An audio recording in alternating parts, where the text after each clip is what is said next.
Marlise, bonjour. Bonjour Thierry Carole. Toujours, bonjour Patricia. Toujours bonjour ce sourire ravageur. Hein. On a demandé si vous avez souvent des problèmes. C'est un héritage que je l'ai. Ah d'accord. C'est un héritage, je l'ai depuis très petite, toutes les 32 dents dehors. J'essaye toujours de sourire autrement, mais ça coince. Ouais. Alors c'est juste parce que c'est un héritage ou c'est aussi parce que tout va toujours bien? Qui t'a dit que tout va bien? C'était une question justement. Tout ne va pas toujours bien. Tout ne va pas toujours bien, mais je crois aussi effectivement que fonction de la personnalité qu'on s'est donné d'avoir face aux événements de la vie, on garde le sourire, mais tout n'est pas toujours rose en fait. Voilà. En tout cas, j'espère qu'on va pouvoir garder le sourire sur nos visages avec le sujet qui arrive aujourd'hui, les couples et l'argent.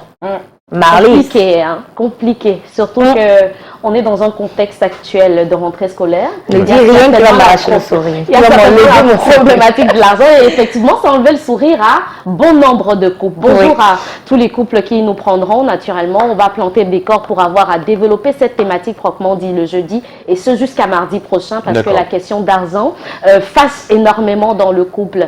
Et je veux parler de ce qu'on appelle avant tout la compatibilité financière.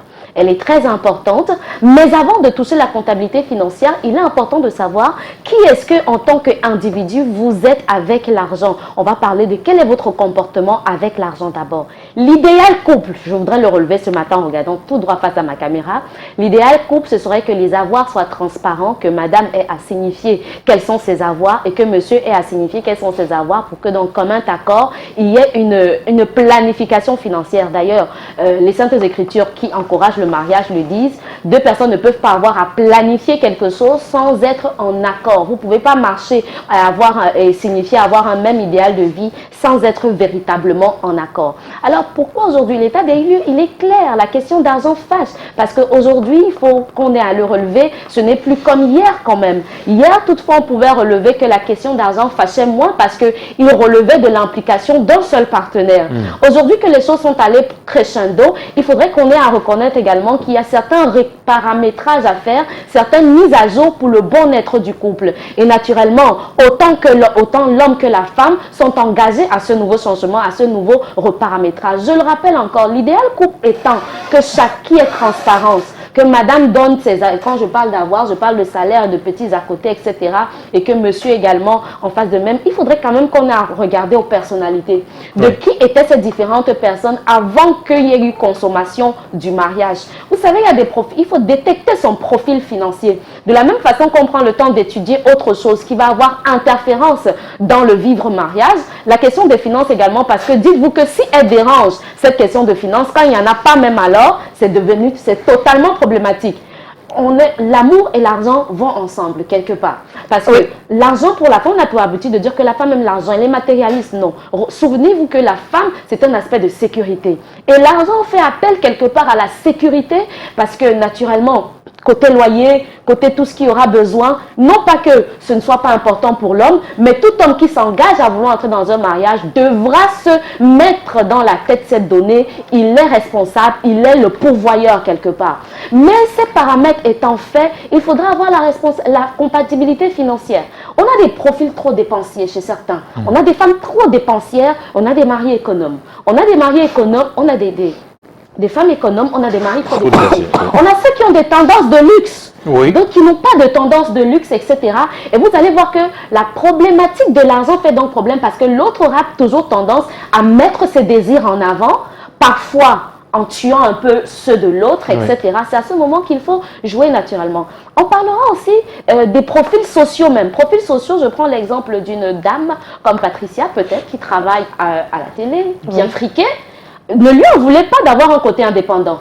Côté indépendant va jouer quelque part dans l'aspect des finances dans son couple parce que elle sera celle-là peut-être qui ne demandera pas beaucoup d'argent.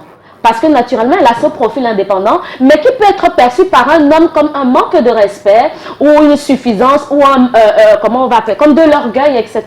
Il y a autant de paramètres qu'il faille jumeler sur la question de l'amour et de l'argent que nous nous donnerons dès jeudi d'avoir à toucher des aspects réels d'un bon nombre de couples afin de pouvoir donner suffisamment de solutions. Je veux citer un exemple que j'ai à cœur, parce qu'il est dans mon environnement depuis un moment.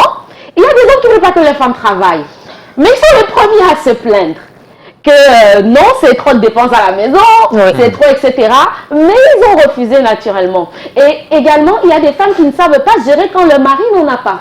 Il y a des femmes qui ne savent pas pouvoir être une aide au moment où leur mari en a besoin pour que, sur l'aspect financier, naturellement, ce ne soit pas défaillant. Ces couples qui se cachent désormais leurs avoirs, vous voulez aller où? Vous n'irez nulle part. Vous n'irez nulle part lorsqu'il y a ce filtre d'obscurité, lorsqu'il n'y a pas cette communication, même sur le plan des finances. Ça affectera votre vision en termes de projet, ça affectera même votre bon vivre parce que naturellement, il y a cette substance de l'un et de l'autre qui est cachée et à ce moment, vous ne représentez plus ce que c'est que le couple. On reviendra de façon un peu plus précise. L'amour et l'argent. Dit-on, l'amour rend aveugle, le mariage, c'est pas vide de sens, hein. Le mariage ouvre les yeux et on va le voir même sur l'aspect de finances. L'homme, quand il n'est pas encore marié, on dépense bien, ça marche bien, etc. La femme veut son argent de poche. Il y a certains paramètres qu'on ne comprend pas encore véritablement. Dès lors qu'on est entré dans le mariage, rassurez-vous, les yeux sont ouverts. Voilà. Voilà donc qui est dit ce matin. La suite, c'est jeudi. Jeudi. Oui. Le thème, il est connu. Couple et argent, et on va toucher un angle assez particulier. Couple et argent, il est femme et argent. En tout cas, direction la clinique Saint-Timothée pour la communication sur le plan de la santé. À tout de suite. Canal d'Or, acte 13. Ça fait toujours plaisir d'être nominé, surtout de gagner, bien sûr.